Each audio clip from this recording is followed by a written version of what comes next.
Ever felt like your wallet has a hole in it, even when you haven't spent a dime? Like your money is on a diet, losing weight without your permission? Well, you're not alone. Welcome to the mysterious world of inflation, where prices rise and your purchasing power takes a nap. Let's dive in and unravel this economic enigma. Imagine this. Last summer, your favorite ice cream cone cost $2. This summer, it's $2.50. Same scoop, same cone, but now it costs more. What's happening here? Is the ice cream shop being greedy? Not necessarily. This is inflation in action. A general increase in prices over time, leading to a decrease in the purchasing power of money. So, what exactly is inflation? In simple terms, inflation means that the average price of goods and services in an economy is rising. When prices go up, each unit of currency buys fewer goods and services. It's like your money is slowly losing its strength, unable to lift the same amount of goods it used to. Inflation doesn't just happen out of nowhere. There are several reasons why prices might rise. First, there's demand pull inflation. This occurs when demand for goods and services exceeds supply. Imagine everyone wants the latest smartphone, but there aren't enough to go around.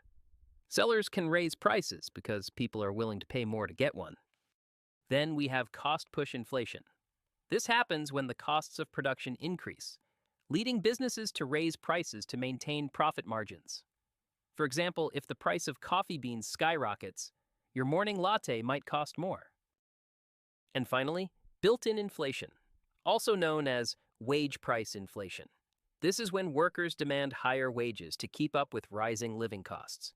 Businesses then pass these costs on to consumers in the form of higher prices, creating a cycle. Inflation affects everyone, but not equally. If your income doesn't increase at the same rate as inflation, you might find it harder to afford the same things you used to. Savings can lose value, and budgeting becomes more challenging. On the flip side, borrowers might benefit as the real value of their debt decreases over time.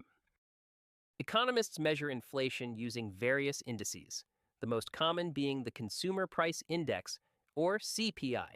The CPI tracks the average change over time in the prices paid by consumers for a basket of goods and services. By monitoring the CPI, policymakers can make informed decisions to manage the economy. Central banks, like the European Central Bank, aim to keep inflation at a moderate level, typically around 2%. They use tools like adjusting interest rates and controlling the money supply to achieve this. Too much inflation can erode savings and destabilize the economy, while too little can lead to stagnation. Now that we've covered what inflation is, what causes it, how it impacts our daily lives, and how it can be measured and controlled, let's dive into some real-life scenarios to see it in action. In the late 2000s, Zimbabwe experienced one of the most extreme cases of hyperinflation the world has ever seen. How extreme? Imagine this.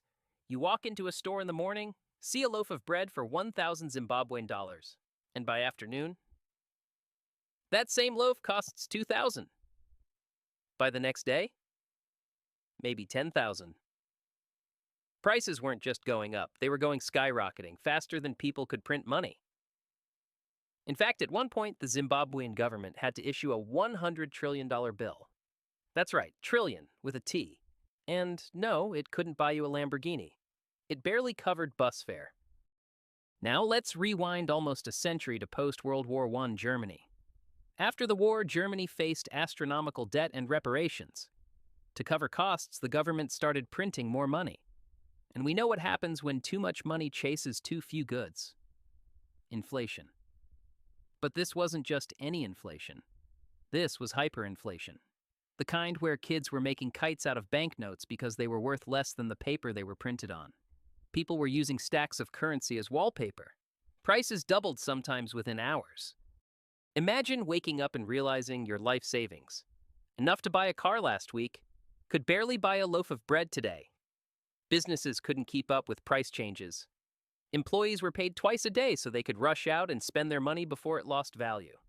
This level of instability led to widespread poverty, loss of trust in institutions, and major social unrest. It's one of the factors historians link to the rise of radical ideologies in Germany. It's a reminder, when inflation spirals out of control, it doesn't just damage wallets, it can shake entire nations.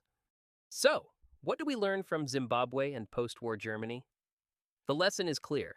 inflation must be managed. Stability isn't just a financial term, it's peace of mind. It's the ability to plan for your future, knowing that the money you earn today will still mean something tomorrow.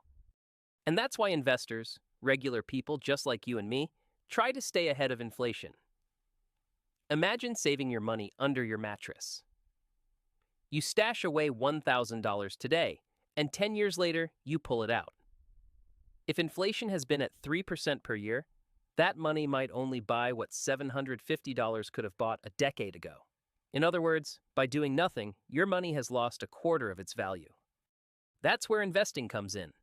Some people put their money in the stock market, hoping that company profits will grow faster than inflation.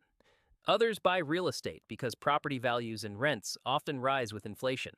Commodities like gold are also popular. After all, gold has been seen as a store of value for thousands of years. But investing isn't foolproof. The markets go up and down. Real estate can crash. And that brings us to the new kid on the block: digital currencies. In recent years, cryptocurrencies like Bitcoin have gained attention as a potential hedge against inflation. Why? Because Bitcoin has a limited supply. Only 21 million will ever exist. That scarcity gives it an appeal that's similar to gold. People argue that since central banks can't print more Bitcoin the way they do with cash, it might hold its value better over time. But it's not so simple. Bitcoin and other digital assets are still highly volatile. One day it's worth $60,000. The next week it might be $35,000. For long-term planners, that's like riding a roller coaster blindfolded. Exciting, yes, but not for the faint of heart. So, where does that leave us? Inflation is a complex beast. It sneaks into every corner of your life. It's there when you're filling up your car with gas, buying cereal, paying rent, or trying to save for retirement. A little inflation is normal. Central banks even want a small amount, around 2% per year.